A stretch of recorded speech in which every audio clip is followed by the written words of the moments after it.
Dr. Ivan Joseph, Director of Athletics at Ryerson University. I manage a staff, including the Mattamy Athletic Center, which is formerly known as Maple Leaf Gardens. I'm in charge of recreation, varsity athletics, and community engagement within our facility. I manage a staff of roughly about 65, give or take. I never quite know the number. In charge of a budget of about around $11 million, and have been here for the past 8 years. When I was looking for companies that did strategic planning, community engagement, team building for teams, I came across Learn2. I recognized the name. Of course, as I did further investigation, I saw they had a pretty solid reputation. They had worked with some significant reputable companies. Canadian Olympic Committee was one of those that came to mind, and that really piqued my interest, and so I followed up. One of the things that I was charged with when we came here was to build an athletic department. Ryerson had a very poor reputation. None of our teams ever had winning records. We had one team that once went to the Nationals, but it was not uncommon for us to have one win, 0 wins. Our teams weren't performing effectively. They weren't high-performing teams. One of the things I believe in order to build a high-performing team is cohesion is a key piece of that. You have to connect your people. They have to know each other. And so one of the programs I reached out to Doug was to say, how can you help me build my team? And I asked him to do a personality type or a Myers-Briggs type or some sort of inventory that would help us. And he said he knew exactly what he needed. He had worked on his own project, and that had some validity and reliability to it. And that was the start of us trying to build our team, was getting people to understand, how do the different personalities work? What does it mean? How do they work together? And how can you communicate effectively? That was the foundation of what you'll see is our transformation to being a high-performing culture. I think it was for people to realize that just because somebody didn't react the way you would react didn't mean they weren't interested.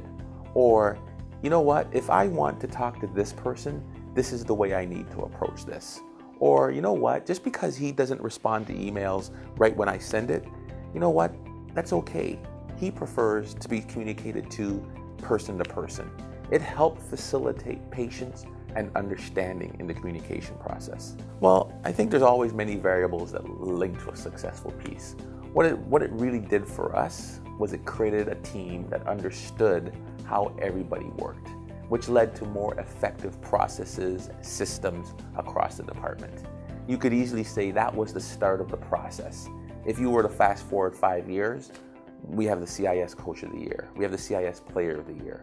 We have nationally ranked teams in volleyball, men's and women's. We have nationally ranked teams in soccer on the men's side. We have national ranked teams in men's and women's basketball. So what you're looking at is a direct relationship that is connected to, I understand what you need, and you understand how to ask for what you need so that we can deliver what you want, what it takes, the resources it takes for you to be successful. Well, I think the facilitators are really, really strong. In order for you, we all give the objectives, but the facilitator needs to be able to read the room, to be able to read the interactions, see the differences, where the challenges are, and go off script. I think Learn2 has some significantly effective, some strong, effective facilitators that made the session. And that's really what makes a great session. Well, a couple of things, right? I think they did a very thorough job in interviewing me beforehand to understand clearly what my objectives were. They weren't developing a core, like, here's the curriculum, this is what you get, this is what you take. They really paid attention to what I was asking for as the client, and delivered and exceeded my customer needs. So I thought that was one of their really strong points. I think the second piece, which was really effective, and I'll be the first one to balk at it, is like, whoa, this is an expensive piece. But when you come in and you see how much preparation goes into it, you see, they got all these they got this, I don't even know what they are, like tool, and they had all these bags of stuff, right? Like, I don't even know what I would label them, but you recognize that you weren't just getting a guy that was coming up and talking. You were getting an actual simulation that was really effective. I would say that they definitely impacted our organization If you want to build high-performing teams, it's not just about the content, it's about the people. And Learn2 helped really see what the strengths, what the conflicts, what the roadblocks, and help develop a communication path to success. I would recommend them.